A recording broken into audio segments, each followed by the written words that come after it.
নমস্কার বন্ধুরা, welcome to always aspirants. আজকের আমরা সেট 3-র 20টি প্রশ্ন নিয়ে আলোচনা করব। জিকের প্রশ্ন উত্তর, যেটি WBSSC গ্রুপ সি এবং ডি পরীক্ষার জন্য খুবই গুরুত্বপূর্ণ এবং অন্যান্য সমস্ত পরীক্ষার জন্য খুবই গুরুত্বপূর্ণ জিকের প্রশ্ন উত্তর ও ব্যাখ্যা সহ আলোচনা করব। শুরু করা যাক আজকের ক্লাস। প্রথম প্রশ্ন, আল-বেরুনি রচিত গ্রন্থটির নাম কি? অপশান এ তারিখ-ই হিন্দুস্তান, ফতোয়া হিন্দুস্তানি, অপশান সি হিন্দুস্তান নামা, অপশান ডি কিতাব অল হিন্দ। উত্তর হবে অপশান ডি কিতাব অল হিন্দ। আমরা কিতাব অল হিন্দ সম্পর্কে তাহলে লিখেছে কে? আল-বেরুনি। মনে রাখতে হবে আমাদের এটা। আল-বেরুনি ছিলেন মাহমুদ গজনির সমসাময়িক। আল-বেরুনি রচিত কিতাব অল হিন্দ ছিল তৎকালীন ভারতের এক প্রমাণ দলিল। এই গ্রন্থে আল-বেরুনি হিন্দুদের ধার্মিক বিশ্বাস, দর্শন, ভারতীয় বিজ্ঞান, উৎসব, জ্যোতির্বিদ্যা প্রভৃতি বিষয়ে বিস্তারিতভাবে আলোচনা করেছিলেন। তাহলে আল-বেরুনির রচিত গ্রন্থের নাম কি হলো? কিতাব অল হিন্দ বা তহকিক-ই-হিন্দ। দ্বিতীয় প্রশ্ন, আকবরের দ্বিতীয় রাজধানী কোথায় ছিল? আগ্রা, ফতেপুর সিক্রি, পাটনা, দিল্লি। উত্তর হবে অপশান বি ফতেপুর সিক্রি। ফতেপুর সিক্রিটা উত্তর ভারতের উত্তরপ্রদেশের আগ্রা জেলায় অবস্থিত ছিল, আর আকবরের প্রথম রাজধানী ছিল আগ্রাতে। আকবর চিতোর ও রণথম্বর জয় করার পর সুফিমন্ত সেলিম চিশতিকে শ্রদ্ধা জানাতে তার নতুন রাজধানীর নাম রাখেন ফতেহাবাদ বা ফতেপুর সিক্রি। 3 নম্বর প্রশ্ন, দিল্লির কোন সুলতান উত্তর ভারতে বিভিন্ন শহর স্থাপন করেছিলেন? 3 নম্বর প্রশ্ন, option A Alauddin Khalji, option B Mohammad bin Tughlaq, option C Firoz Shah Tughlaq, option D Balban. সঠিক উত্তর ফিরোজ শাহ তুগলক।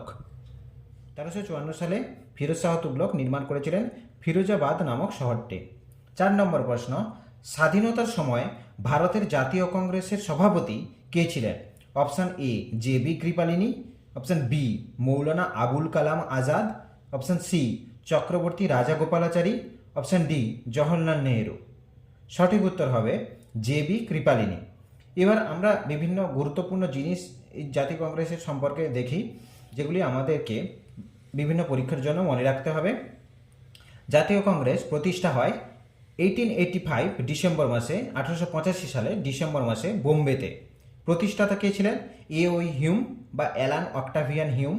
প্রতিষ্ঠাতা সভাপতি কে ছিলেন? উমেশচন্দ্র বন্দ্যোপাধ্যায়। প্রথম মুসলিম সভাপতি ছিলেন বদরুদ্দিন তৈয়বজি। 1947 সালে JB কৃপালিনী ভারতের স্বাধীনতার সময়ে কংগ্রেসের সভাপতি হয়েছিলেন। এবং আর জাতীয় কংগ্রেসের প্রথম মহিলা সভাপতি বললে হবে অ্যানি বেসান্ত। প্রথম মহিলা সভাপতি জাতীয় কংগ্রেসের অ্যানি বেসান্ত। JB কৃপালিনী ছিলেন ভারতের স্বাধীনতার সময় কংগ্রেসের সভাপতি। তিনি দীর্ঘদিন কংগ্রেসের সঙ্গে যুক্ত ছিলেন। গান্ধীজির লবণ সত্যাগ্রহতেও তিনি অংশগ্রহণ করেছিলেন। 1946 ও 1947 সালে ভারতের অন্তর্বর্তীকালীন সরকারের সদস্য ছিলেন এবং সভাপতি থাকাকালীন তিনি আবুল হাসিম এবং শরৎ বসুর সংযুক্ত বাংলার প্রস্তাব প্রত্যাখ্যান এবং বাংলা ও পাঞ্জাবের বিভাজনে সায় দিয়েছিলেন কে? JB কৃপালিনী। পরবর্তী প্রশ্ন, মরলে মিন্টো সংস্কার আইন কত সালে পাস হয়? 1911 সালে, 1907 সালে, 1909 সালে, 1919 সালে। 1909 সালে মরলে মিন্টো বললে সংস্কার আইন বললে 1909, আর মন্টেগু চেমস্ফোর্ড সংস্কার আইন বললে 1919। বাদবাকি অপশানগুলো আমরা দেখে নিতে পারি। অপশান এ যেটা আছে 1911, 1911তে বঙ্গভঙ্গ রদ হয়, বঙ্গভঙ্গ বন্ধ হয়, লর্ড হার্ডিঞ্জ বন্ধ করেন। 1907 খ্রিস্টাব্দে কংগ্রেসের খুব ইম্পর্ট্যান্ট একটা অধিবেশন, সুরাট অধিবেশন হয়, যাতে নরমপন্থী ও চরমপন্থীদের বিভাগ হয়। 1907 খ্রিস্টাব্দের সুরাট অধিবেশনে, কংগ্রেসের সুরাট অধিবেশনে। এখানে মরলে মিন্টো সম্পর্কে কিছু কথা বলা আছে যে ভারতের পরাধীন ভারতবর্ষে ব্রিটিশ শাসনাধীনে থাকার সময় যে সকল সাংবিধানিক সংস্কার করা হয়েছিল, মরলে মিন্টো সংস্কার ছিল তাদের মধ্যে উল্লেখযোগ্য। এটা দ্য ইন্ডিয়ান কাউন্সিল অ্যাক্ট 1909 সাল নামেও পরিচিত। পরবর্তী প্রশ্ন, গঙ্গা অ্যাকশন প্ল্যান পরিকল্পনা কত সালে নেওয়া হয়? 1984 সালে, 1985 সালে, 1968 সালে, 1978 সালে। সঠিক উত্তর হবে 1985 সালে। কেন্দ্রীয় সংশ্লিষ্ট রাজ্য সরকারগুলির মধ্যে 1985 সালে সেন্ট্রাল গঙ্গা অথরিটি নামে একটি সংস্থার অধীনে গঙ্গা অ্যাকশন প্ল্যান নামে একটি পরিকল্পনা নেওয়া হয়। পশ্চিমবঙ্গ ও বিহারের গঙ্গা তীরে 27টি শহরে প্রাথমিকভাবে দূষণ রোধ করার নানা পরিকল্পনা নেওয়া হয়েছে এই গঙ্গা অ্যাকশন প্ল্যানের মাধ্যমে। গঙ্গা অ্যাকশন প্ল্যান পরিকল্পনা নেওয়া হয় 1985 এবং চালু হয় 1986 সালে 1986-এ। গঙ্গা অ্যাকশন প্ল্যানের সাথে যুক্ত পরবর্তীকালে 2014 সালে আরও একটা প্রজেক্ট কর্মসূচি নেওয়া হয়, নমামি গঙ্গে কর্মসূচি। পরবর্তী প্রশ্ন, কারাকোরাম পর্বত শ্রেণীর উচ্চতম শৃঙ্গের নাম কি? কারাকোরাম পর্বত শ্রেণীর উচ্চতম শৃঙ্গের নাম কি? অপশান এ গডউইন অস্টিন বা K2, Gasherbrum, Rakaposhi, option D hidden peak. উত্তর অপশান এ গডউইন অস্টিন। 400 কিমি দীর্ঘ কারাকোরাম পর্বতশ্রেণী জম্মু কাশ্মীরের লাদাখ পর্বত শ্রেণীর উত্তর পূর্ব দিকে অবস্থিত।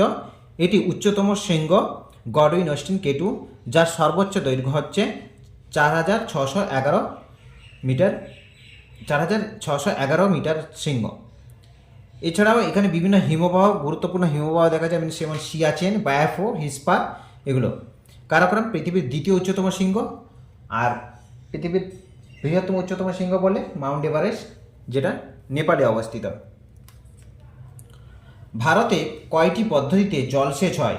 2টি, 3টি, 4টি, 5টি? 4টি পদ্ধতিতে জলসেচ হয়।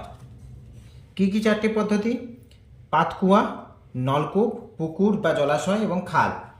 পরবর্তী 10 নম্বর প্রশ্ন, ভাকরা নাঙ্গাল পরিকল্পনা কোন নদীর ওপর তৈরি করা হয়েছিল? Option A Shatadru, B Ganga, C Brahmaputra, D Mahanadi. সঠিক উত্তর শতদ্রু। ভাকরা নাঙ্গাল পরিকল্পনা তৈরি করা হয়েছিল শতদ্রু নদীর ওপর। বর্তমানে ভারতের বৃহত্তম নদী পরিকল্পনা ভাকরা নাঙ্গাল, বিশ্বের উচ্চতম, যেটা পাঞ্জাব, রাজস্থান ও হিমাচল প্রদেশ সরকারের যৌথ উদ্যোগে অবস্থিত। হিমাচল প্রদেশে অবস্থিত ভাকরা নাঙ্গাল শতদ্রু নদীর ওপর। ইম্পর্টেন্ট আরও একটা বাঁধ হীরাকুদ বাঁধ, যেটা মহানদী, উড়িষ্যাতে অবস্থিত। পরবর্তী প্রশ্ন, নির্বাচন কমিশন কার দ্বারা নিযুক্ত হন? অপশান এ রাষ্ট্রপতির দ্বারা, অপশান বি প্রধানমন্ত্রীর দ্বারা, অপশান সি উপরাষ্ট্রপতির দ্বারা, অপশান ডি লোকসভার স্পিকারের দ্বারা। সঠিক উত্তর অপশান এ রাষ্ট্রপতির দ্বারা। তাহলে নির্বাচন কমিশন বা চিফ ইলেকশন কমিশনার নির্বাচিত হন রাষ্ট্রপতি, প্রেসিডেন্টের দ্বারা। রাষ্ট্রপতি সম্পর্কে বলা হয়েছে পার্ট 5-এ আর্টিকেল 52 to 78। এবং এখানে আমরা নির্বাচন কমিশনার যে হবেন তার মেয়াদ হয় 6 বছর বা 65 বছর, যেটার মধ্যে আগে আসবে যেটা সেইভাবে তার মেয়াদ হবে। নির্বাচন কমিশনার নিয়োগের ক্ষেত্রে রাষ্ট্রপতি পার্লামেন্ট কর্তৃক প্রণীত আইন অনুযায়ী তিনি কাজ করবেন, এবং রাষ্ট্রপতি ও নির্বাচন কমিশনার সঙ্গে পরামর্শ করে আঞ্চলিক কমিশনার নিয়োগ করতে পারেন।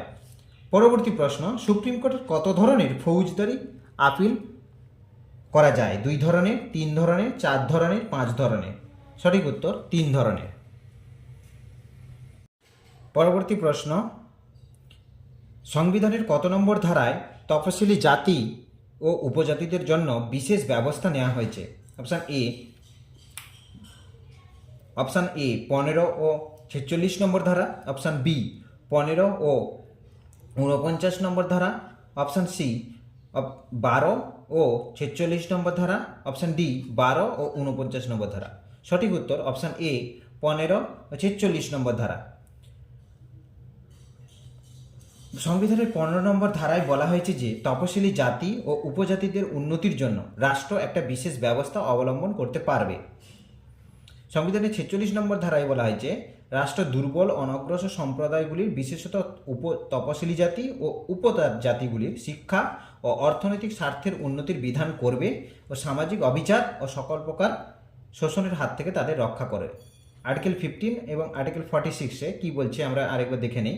আর্টিকেল 15 বলছে, the state shall not discriminate against any citizen on the grounds only of the religion, ধর্মের ভিত্তিতে, race, caste, sex, place of birth, এইসবের ভিত্তিতে কোনো স্টেট ডিসক্রিমিনেট করতে পারবে না। 46-এ বলছে DPSP, directive principle of state পলিসির আন্ডারে পড়ে। 46 promotion of educational and economic interest of the scheduled tribes and other weaker section. তপশিলি জাতি এবং উপজাতির শিক্ষা ও অর্থনৈতিক স্বার্থের উন্নতির বিধান করবে কে করবে? স্টেট করবে। পরবর্তী প্রশ্ন, কোন সালে ভারতবর্ষের কেন্দ্রীয় ক্যাবিনেট একটি পরিকল্পনা কমিশন গঠনের প্রস্তাব গ্রহণ করে? অপশান এ 1947 সালের 15ই আগস্ট, অপশান বি 1948 সালের 15ই জানুয়ারি, অপশান সি 1949 সালের 15ই মার্চ, অপশান ডি 1950 সালের 15ই মার্চ। সঠিক উত্তর 1950 সালের 15ই মার্চ। পরিকল্পনা কমিশনের প্রথম চেয়ারম্যান কে ছিল? তাহলে পরিকল্পনা কমিশন বা প্ল্যানিং কমিশন তৈরি হয়েছিল কবে? 1950 সালের 15ই মার্চ। এই প্ল্যানিং কমিশন বা পরিকল্পনা কমিশন গঠন হওয়ার পরে প্রথম চেয়ারম্যান কে ছিলেন? জওহরলাল নেহেরু। এই পরিকল্পনা কমিশনকে ভেঙে দেওয়া হয় 2014 সালে এবং তার পরিবর্তে আসে নীতি আয়োগ। নীতি আয়োগ গঠন হয় 2015 সালে। খুবই ইম্পর্টেন্ট, নীতি আয়োগ 2015 সালে গঠন হয়। প্রশ্ন, বেসরকারি কোম্পানিগুলোর কাছে সরকারি শেয়ার হস্তান্তর করে দেওয়াকে বলা হয় বিলগ্নীকরণ, বিকেন্দ্রীকরণ, বিনিয়োগ কেন্দ্রীকরণ। সঠিক উত্তর অপশান বি, বিকেন্দ্রীকরণ। এবার আমরা কিছু বিজ্ঞানের প্রশ্ন দেখি। 16 নম্বর প্রশ্ন, যে সমস্ত রাশি প্রকাশের জন্য মান এবং অভিমুখ উভয়ই প্রয়োজন তাদেরকে বলা হয় প্রাকৃতিক রাশি। অপশান বি স্কেলার রাশি, অপশান সি ভৌত রাশি, অপশান ডি ভেক্টর রাশি। সঠিক উত্তর ভেক্টর রাশি। যে সমস্ত রাশির মান আছে এবং অভিমুখ আছে, দুইই আছে, সেগুলি ভেক্টর রাশি। আর যে সমস্ত রাশির শুধুমাত্র মান আছে, কোনো অভিমুখ নেই বা দিক নেই, সেগুলি স্কেলার রাশি। যেমন স্কেলার রাশি ভর, সময়, এরা স্কেলার রাশি। আর ভেক্টর রাশি কী হবে? বেগ, ত্বরণ, সরণ, ওজন, এগুলি হচ্ছে ভেক্টর রাশি। পরবর্তী প্রশ্ন, দুটি বিন্দুর মধ্যে নির্দিষ্ট দিকে সরলরৈখিক দূরত্বকে কি বলে? অপশান এ দ্রুতি, অপশান বি বেগ, অপশান সি সরণ, অপশান ডি ত্বরণ। সঠিক উত্তর হবে সরণ। সরণ আমরা কাকে বলছি? দুটি বিন্দুর মধ্যে নির্দিষ্ট দিকে সরলরৈখিক দূরত্বকে। আমি ধরি একজন ব্যক্তি স্থান এ থেকে বিতে যাত্রা শুরু করেছে। এই এ থেকে বি এর মধ্যে যে নির্দিষ্ট দিকে সরলরৈখিক দূরত্বটা, যে দূরত্বটা হবে, সেই দূরত্বটাকে বলা হবে সরণ। আর যে পথে সে যাত্রা করবে সেটা হবে তার অতিক্রান্ত দূরত্ব। এই অতিক্রান্ত দূরত্বটা স্কেলার রাশি আর সরণটা ভেক্টর রাশি, কারণ একটা নির্দিষ্ট দিকে পরিমাপ করা হচ্ছে। বস্তুর প্রাথমিক অবস্থান আর অন্তিম অবস্থান বা শেষ অবস্থান যদি একই হয়ে যায় তাহলে ওই ব্যক্তি বা ওই বস্তুর মোট সরণের মান 0 হবে। যেহেতু সরণের মান ও অভিমুখ দুই আছে, তাই জন্য সরণ ভেক্টর রাশি। আর অতিক্রান্ত দূরত্ব বললাম আমি স্কেলার রাশি, শুধুমাত্র মান আছে অতিক্রান্ত দূরত্বে। পরবর্তী প্রশ্ন, এই সিজিএস পদ্ধতিতে সরণের একক কী? সিজিএস পদ্ধতিতে সরণের একক কী? Centimetre, option B metre, C foot, D সবগুলোই। সেন্টিমিটার। সিজিএস পদ্ধতিতে সেন্টিমিটার আর এসআই পদ্ধতিতে মিটার। সরণ এবং দূরত্বের একক একই হয়, সেন্টিমিটার আর এবং মিটার। পরবর্তী প্রশ্ন 19 নম্বর প্রশ্ন, কোনো গতিশীল বস্তুর ক্রমহ্রাসমান বেগ পরিবর্তনকে কী বলা হয়? অপশান এ ত্বরণ, অপশান বি সমত্বরণ, অপশান সি অসমত্বরণ, অপশান ডি মন্দন। সঠিক উত্তর হবে অপশান ডি মন্দন। ত্বরণ এবং মন্দন কী জিনিস আমরা একটু দেখি। ত্বরণ হচ্ছে সময়ের সাপেক্ষে কোনো বস্তুর বেগ পরিবর্তনের হারকে, মানে প্রাথমিক বেগ থেকে অন্তিম বেগ যদি বৃদ্ধি পায়, একটা সময়ের ব্যবধানে যদি বেগ বৃদ্ধি পায় তাকে বলবো আমরা ত্বরণ। এবং মন্দন বলবো ওই সময়ের সাপেক্ষে যদি বেগ হ্রাস পায়, বেগ কমে যায়, তাহলে তাকে বলবো মন্দন। ত্বরণ এবং মন্দন দুটোই ভেক্টর রাশি। ত্বরণ এবং মন্দন পরস্পরের বিপরীত, একটা প্লাস হলে একটা মাইনাস। 20 নম্বর প্রশ্ন, বেগ একটি ভৌত রাশি, প্রাকৃতিক রাশি, সি স্কেলার রাশি, ডি ভেক্টর রাশি। সঠিক উত্তর ভেক্টর রাশি। বেগ একটা ভেক্টর রাশি। সরণ বেগ সমান হচ্ছে সরণ বাই সময়।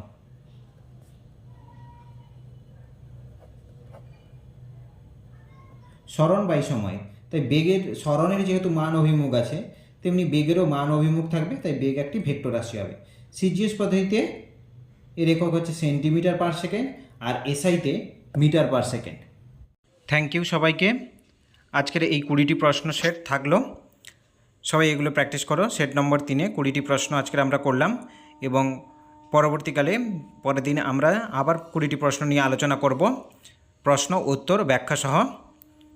ক্লাসটি ভালো লাগলে লাইক, কমেন্ট, শেয়ার এবং সাবস্ক্রাইব করে দিও। Thank you.